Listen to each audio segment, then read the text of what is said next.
pemirsa dan teman-teman, pada kesempatan kali ini kita ingin podcast ya. Kita ini mengerjakan tugas komunikasi interpersonal. Di sini ada saya, Nicodemus Laperkau. Di sini ada Edward Lay, Marlev. Halo. Nah, jadi di sini saya sebagai host dan di depan saya dua ini adalah narasumber. Nah, pertama-tama ini tugas komunikasi interpersonalnya itu mengerjakan kesalahpahaman tentang komunikasi interpersonal. Misalkan Edward salah paham terhadap orang lain. Topiknya sih di Google Meet di virtual. Jadi di secara daring ya. Nah, di sini kita akan bertanya-tanya ke narasumbernya. Oke, Kak Edward. Nah, di sini kan kita udah seringnya mengalami miskomunikasi di daring gini, seperti kayak di Google Meet ya. Kebanyakan kan orang salah paham ya. Gimana Kak Edward bisa mengatasi kesalahpahaman di Google Meet ini? Misalkan ada orang nih, si Andi sama si Ando lagi Google Meet nih, gimana? Jadi yang pertama-tama kan kita lagi Google Meet kan. Nah di situ yang peserta di dalam Google Meet itu harus memperhatikan dengan jelas, terus mendengarkan dengan baik juga apa yang disampaikan, agar pesan yang disampaikan itu bisa sesuai dengan apa yang diharapkan, dan juga terhindar dari miskomunikasi. Seperti kalau di Google Meet kan kita biasa ada tugas-tugas yang diberikan kan. Nah itu tujuannya biar si anggota atau pesertanya ini bisa memahami dengan baik apa yang diperlukan gitu. Oke. Boleh nambahin sedikit? Boleh? Sebenarnya yang dikatakan tadi benar. Cuman ada tambahan sedikit, kalau misalnya di dalam Google Meet itu kan membutuhkan yang namanya sinyal. Jadi dengan sinyal kita bisa mendengarkan materi dan penjelasan apa yang dilakukan dalam Google Meet ini. Jadi tidak hanya sekedar kita memahami, tidak hanya sekedar kita fokus, tapi juga kita butuh yang namanya sinyal. Karena dengan sinyal baik, maka kefokusan kita di dalam memahami di Google Meet ini dapat berjalan dengan baik. Betul.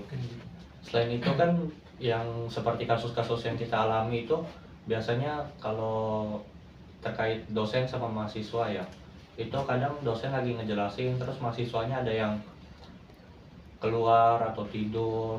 Nah di situ mahasiswanya tuh nggak perhatiin dengan baik apa yang disampaikan. Jadi kalau misalnya ada tugas itu mereka kayak kurang paham, ini instruksinya gimana sih, cara ngerjainnya gimana, terus deadline-nya juga nggak diperhatiin, jadi seringkali kelewat gitu.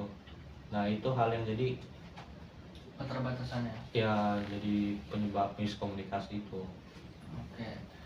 Jadi miskomunikasi bukan hanya tentang kesalahpahaman ya, tapi memang dari dianya pengen tidur, harusnya belajar malah tidur, nggak malah perhatiin ngilang. dengan baik gitu. Iya. Jadi memang kalau buat itu sebenarnya nggak ada masalah, karena dia juga kan nggak ngedengerin, Iya. jadi nggak paham. Ya begitu. Ya namanya mahasiswa ya begitu ya. Kalau buat terkait koneksi itu bisa dibantu dengan beli kuota yang lebih baik lagi. Iya.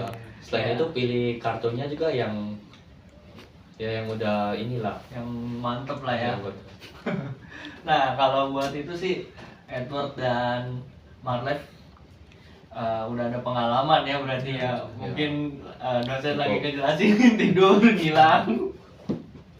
Nah kalau komunikasi itu, miskomunikasi yang sering terjadi biasanya sih yang terjadi pada Marlev nih, kayak teman-teman lagi, kadang kan kita nggak tahu di luar kayak gimana ya, atau ada lagi mati lampu, Atau hujan mungkin ya. Iya, kadang koneksinya terganggu. Kalau itu sih bukan miskomunikasi lagi, mau join aja susah karena nggak ada internet. Ya. Salah satu buat kita join daring itu ya harus ada internet. Kalau nggak ada akses. Itu pasti miskomunikasinya banyak banget tuh. Terjadi kesalahpahaman. Misalkan tadinya dia harus dengerin komunikasi instruksi dari dosen A sampai Z, tapi dia A aja nggak nyampe karena kan koneksinya nggak dapet ya, karena hujan, karena biasanya karena apa aja tuh nggak dapat koneksi. Mungkin bisa jadi kayak suasana tempat kita yang dimana mungkin terpencil atau ya jadi di daerah-daerah yang gimana ya, Kurang lah, ya kurang lah, kurang koneksinya.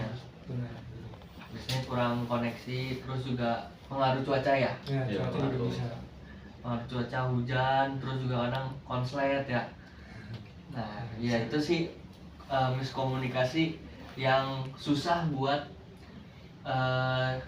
dipahami karena memang dari kondisi dia di lingkungan ya itu juga nggak mendukung dari koneksinya ya. Jadi instruksi dari dosen misalnya lagi zoom nih, kuotanya nggak dapet, ya nggak bisa dia mau ngedengerin komunikasi.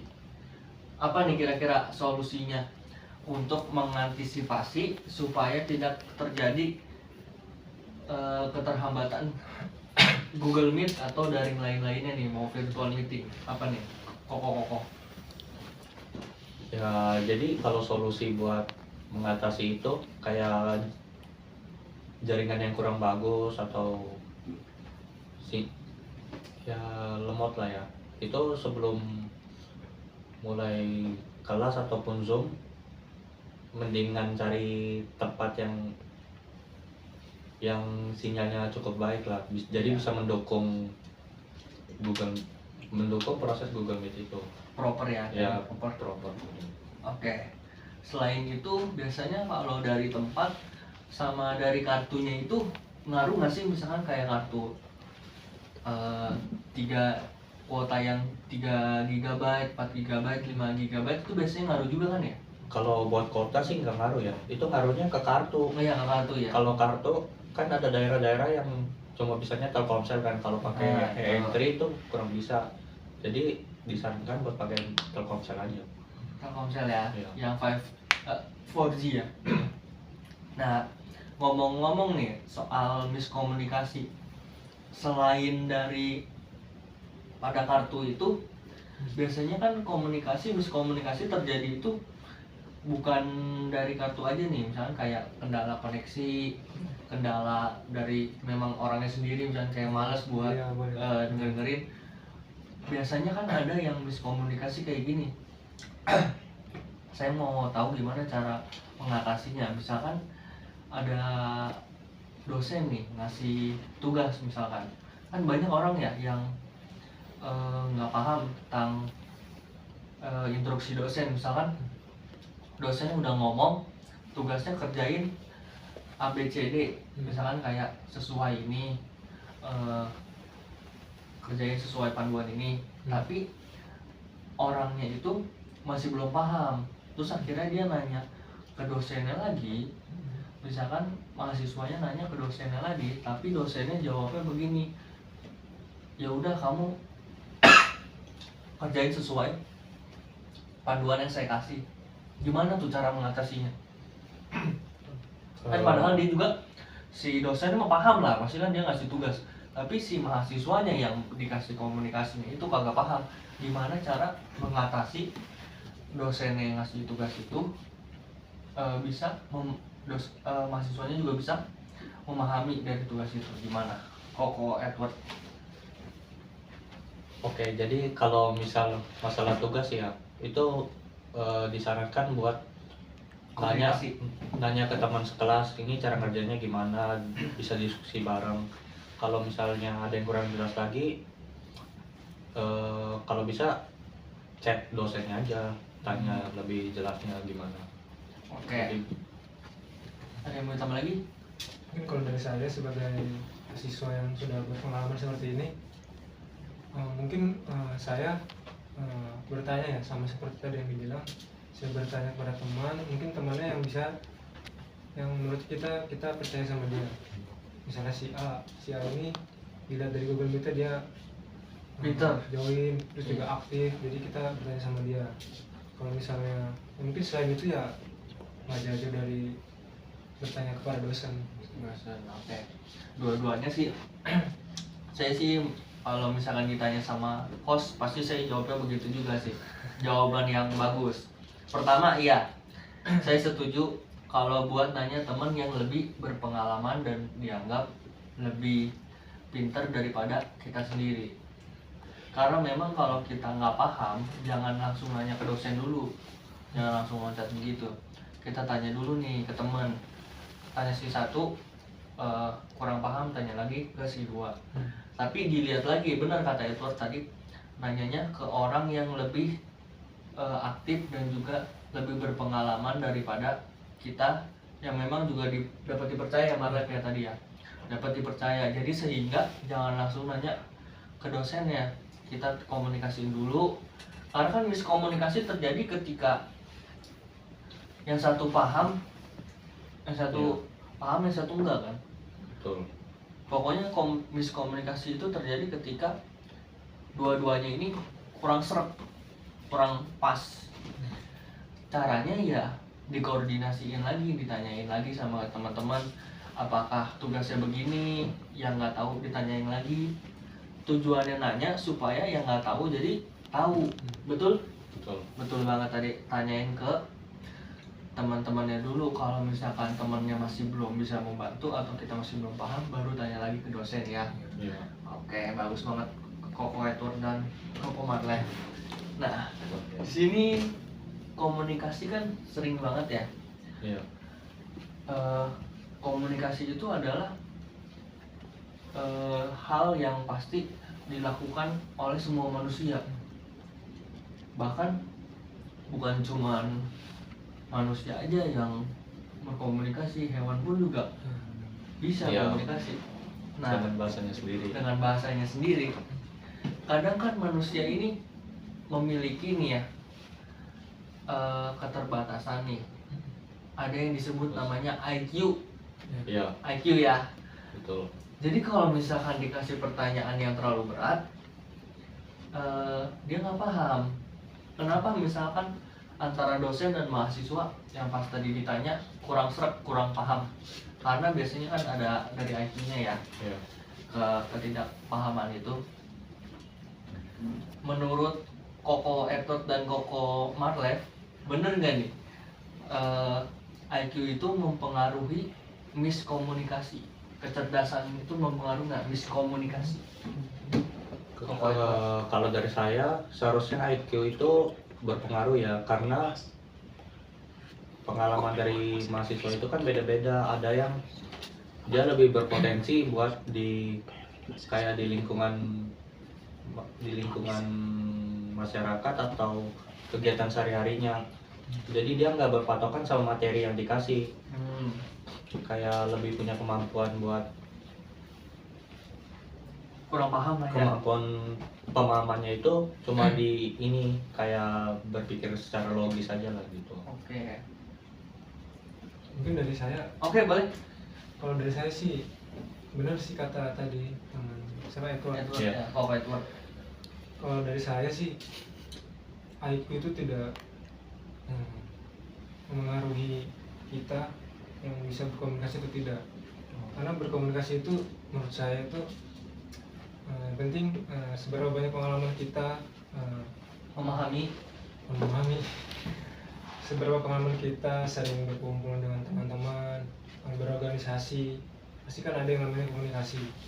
Dan dari situ kita bisa belajar memahami dari hal-hal kecil seperti nongkrong lah, kan ngobrol, terus naiklah ke jenjang organisasi baik di kampus maupun di gereja dan yang lain.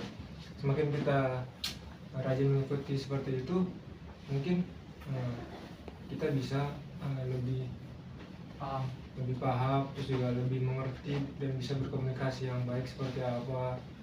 Karena kalau kita dengan di rumah saja nggak ada komunikasi dong, kayak di rumah kan cuma main HP gini. lebih baik itu kita bertemu dengan banyak orang, ngobrol atau nongkrong atau apa, bersosialisasi lah ya intinya. ya benar. Intinya gitu sih. Jadi IQ itu tidak mempengaruhi miskomunikasi ya? Kurang berpengaruh sih. Kurang berpengaruh. Iya. Kadang kan ada orang yang IQ-nya rendah misalkan gini ya, Iya. ditanya apa jawabnya apa. Soalnya saya pernah mengalami sendiri di lingkungan saya nih. Iya. Saya punya tetangga Down syndrome. Oh. Dia punya tetangga Down syndrome. Saya tanya nama kamu siapa? Terus? Halo, begitu. Itu kan IQ Down syndrome kan bagaimana bro? Iya sih. Ya kan? Makanya saya tanya, what's your name, brother? Halo. Makanya ngomong apaan lu kata gua? IQ-nya kan pas dites di dokter IQ-nya di bawah rata-rata. Gua kira loh, ya gua sih pengennya dia berharap normal. Tapi pas ditanya miskomunikasi tuh. Tapi itu kan pendapat Edward ya. Iya. Aduh, saya kocak banget. Terus ya ngeliat mukanya juga. Pos. Iya nih bos. Pas saya tanya gitu, ya ala. Ya begitu saya ketawa. Kameramen sampai ketawa nih, nggak apa-apa lanjut aja yuk. Oke. Nah, berarti nggak berpengaruh ya, itu kan Iya. opini ya. Dia bisa berpendapat, saya juga bisa berpendapat dong, gitu kan. Oke kalau nggak berpengaruh. Soalnya saya pernah mengalami tuh, ngomong apaan sih lu begitu. Nah, miskomunikasi itu sering nih terjadi. Misalkan di antara kita ya, di antara lingkungan ya, sering terjadi. Entah itu di keluarga, di pertemanan, di lingkungan kerja, di mana intinya dari itu semua mah kita harus berkoordinasi lagi kalau misalkan kita nggak paham.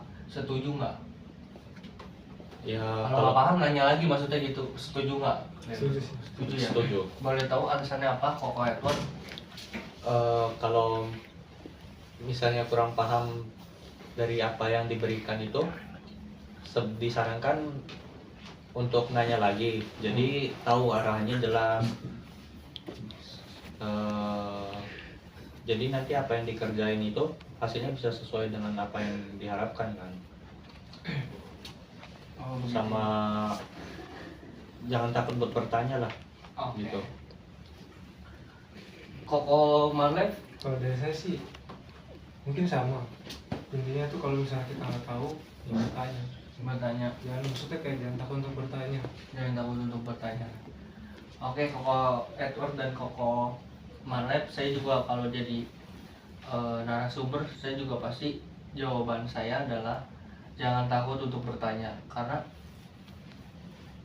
udah ketika kita bertanya itu kita tuh membuka jalan, setuju ya? Setuju. Membuka jalan dari yang kita nggak tahu, kita tuh pengen tahu, makanya kita nanya. Jadi buat teman-teman, kesimpulannya adalah ketika kita lagi tidak paham ya atau miskomunikasi terjadi ke dalam hidup kita itu lebih baik disarankan bertanya ya, betul ya, setuju ya? Setuju.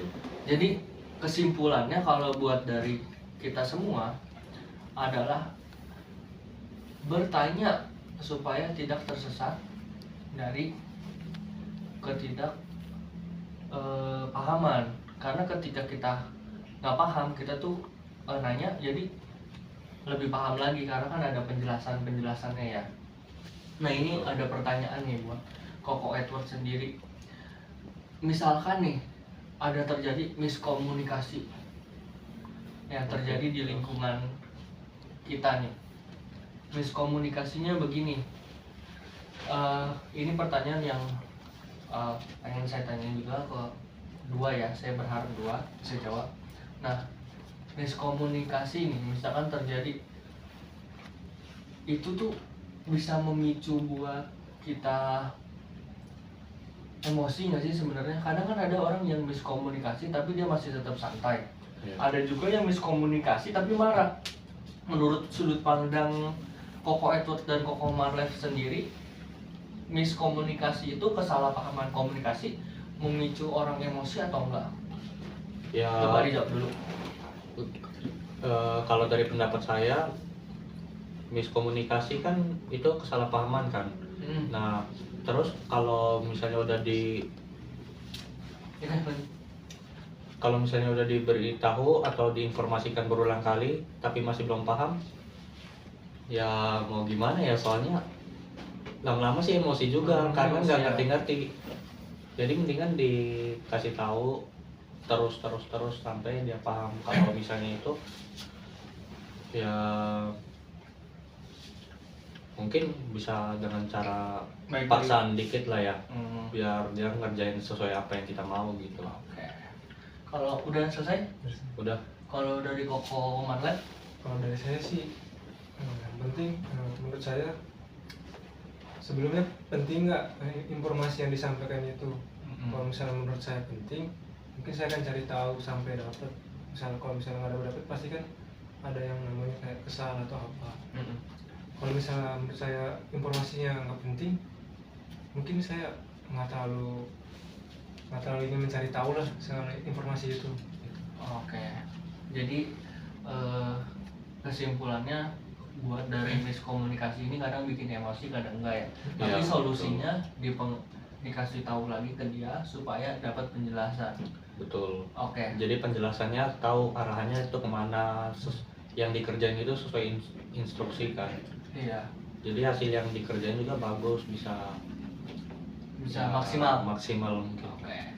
Jadi buat teman-teman yang mengalami kesulitan miskomunikasi, intinya mah dari miskomunikasi ini ya, kita itu harus banyakin bertanya. Karena kalau misalkan miskomunikasi itu terjadi, solusinya ya dengan bertanya supaya mendapat jalan yang pengen diketahuinya. Misalkan dia bertanya, itu jangan malu-malu ya, supaya nggak tersesat ya. Oke teman-teman, segitu aja dari kesempatan kita berngobrol ya. Terima kasih atas waktunya Edward, Marlet. Saya sebagai host dan ini narasumbernya ya, ganteng-ganteng. Ini ada Koko Edward, Koko Marlet, Starboy-nya UBM nih. Cewek-cewek pasti pada kalau itu belum sih. Cewek nggak ada kali. Ya ini kan ya basa-basi aja sih sebenarnya. Oke, karena udah selesai. Terima kasih sudah menonton pemirsa. Sampai jumpa di berikutnya. Oke, semoga dengan ada videonya ini bisa mengedukasi lebih lanjut lagi. Kenapa saya banyak tanya seperti ini? Karena di luaran sana banyak sekali orang-orang yang masih mengalami miskomunikasi.